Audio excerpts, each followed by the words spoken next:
মূল্যবৃদ্ধির সাথে সাজুজ্য রক্ষা করে সব অংশের যুবক যুবতীদের মাসিক ন্যূনতম 30,000 টাকা স্থায়ী রোজগারের গ্যারান্টি, কৃষিভিত্তিক শিল্পায়ন, সরকারি দফতরগুলোতে সকল স্থায়ী শূন্য পদে স্বচ্ছতার সাথে স্থায়ী নিয়োগ সহ একাধিক দাবিকে সামনে রেখে রবিবার শুরু হলো যুব সংগঠন রেভলিউশনারি ইউথ ফ্রন্টের কোচবিহার থেকে কলকাতা অধিকার যাত্রা। এদিন কোচবিহার জেলার তুফানগঞ্জ শহরে অধিকার যাত্রা উদ্বোধন করেন আরএসপির সাধারণ সম্পাদক মনোজ ভট্টাচার্য ও রাজ্য সম্পাদক তপন হোর।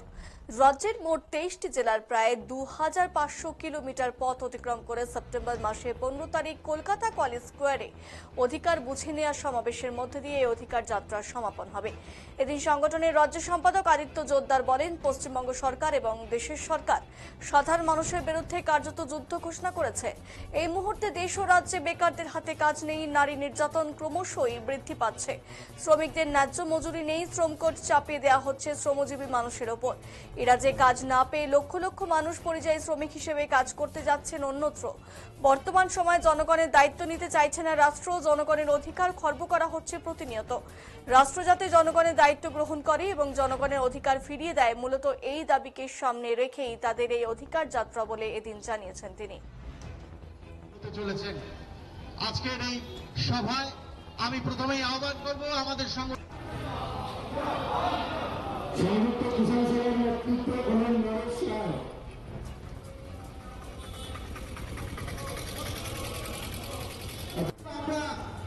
ভারতবর্ষের সরকার বলুন আর রাজ্যের সরকার বলুন, তাদের সংগ্রাম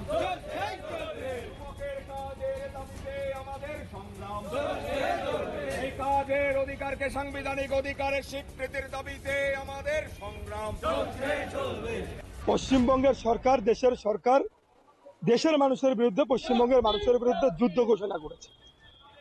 আজকে বেকারদের হাতে চাকরি নেই, কাজ নেই। এই সরকারই তো বলেছিল, দুই সরকার ক্ষমতায় আসার পরে এক সরকার বলেছিল 2 কোটি বেকারের চাকরি দেবে বছরে, আরেক সরকার বলেছিল 2 লক্ষ বেকারের চাকরি দেবে। চাকরি কোথায় গেল? সেই চাকরি নেই। আজকে নারী নির্যাতন প্রতিনিয়ত বৃদ্ধি পাচ্ছে, শ্রমিকদের মজুরি নেই, কালা আইন এনে শ্রম কোডগুলোকে, শ্রম আইনগুলো বাতিল করে কালা শ্রম কোডে পরিণত করবার চেষ্টা করছে। কৃষকদের ফসলের দাম নেই, কৃষকরা জমি ছেড়ে তারা পরিযায়ী শ্রমিক হচ্ছে। আর পশ্চিমবঙ্গ থেকে প্রত্যেক দিন লক্ষ লক্ষ পরিযায়ী শ্রমিক পশ্চিমবঙ্গের বাইরে কাজ করতে যায়। এর বিরুদ্ধে আমাদের যে লড়াই, রাষ্ট্র যে যুদ্ধ ঘোষণা করেছে, জনগণের অধিকার নিতে চাইছে না, অধিকার দিতে চাইছে না, জনগণের দায়িত্ব নিতে চাইছে না রাষ্ট্র। এই রাষ্ট্র যাতে জনগণের দায়িত্ব নেয়, সমস্ত জনগণের অধিকার ফিরিয়ে দেয়, স্বাধীন ভারতবর্ষ তো আমাদের দেশটা, সেই জন্যই আমাদের অধিকার দেয়। আমাদের দাবি মাসিক 30,000 টাকা রোজগারের গ্যারান্টি দিতে হবে। জিনিসপত্রের দাম ব্যাপক বৃদ্ধি পাচ্ছে, সেই সঙ্গে সাজুজ্য রেখে সংসার চালানো অত্যন্ত কঠিন। 30,000 টাকা মাইনে না হলে একটা মানুষ সঠিকভাবে চলতে পারে না।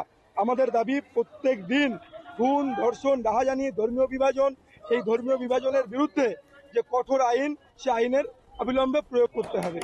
আমাদের দাবি স্থায়ী এবং স্বচ্ছ নিয়োগ, স্থায়ী স্বচ্ছ নিয়োগ করতে হবে। প্রত্যেকদিন দুর্নীতি হচ্ছে। আমাদের দাবি কৃষিভিত্তিক শ্রমনিবিড় শিল্প। আজকের শিল্প ব্যবস্থা রোবোটিক্সে চলছে, আজকে বড় বড় কারখানা রোবটের মাধ্যমে চলছে। তাই যে কৃষিভিত্তিক যে এলাকার যে কৃষিজাত ফসল, সেই ফসলের উপরে ভিত্তি করেই এই এলাকায় কাজের বন্দোবস্ত করা, এই এলাকায় কর্মসংস্থান সৃষ্টি করা, এই এলাকায় কৃষির উপরে নির্ভর করে শিল্প স্থাপন করা। তুফানগঞ্জ থেকে শুরু হলো, কোথায় যাবে?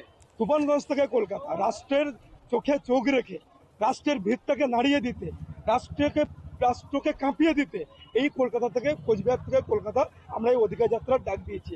যখন রাষ্ট্র শোনে না, তখন বিকল্প রাস্তা নিতে হয়। এটা সেই বিকল্প রাস্তা।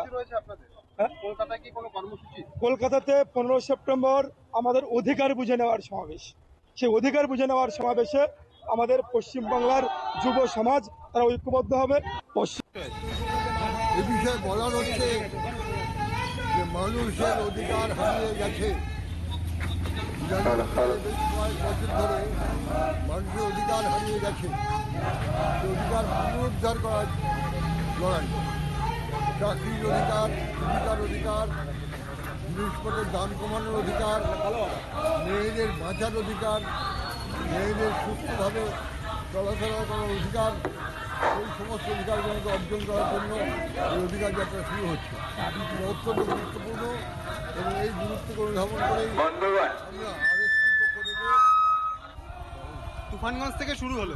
কাছ থেকে শুরু হলো। এতে 23টা জেলাকে ছুঁয়ে এরা কলকাতায় গিয়ে 15ই সেপ্টেম্বর পৌঁছবে, গিয়ে কলকাতায় সভা হবে এবং সেই সভায় আমরা আশা করছি আমাদের দলের এমপি নির্বাচন তিনিও যুব আন্দোলনের প্রাক্তন সাধারণ সম্পাদক তিনিও উপস্থিত থাকবেন।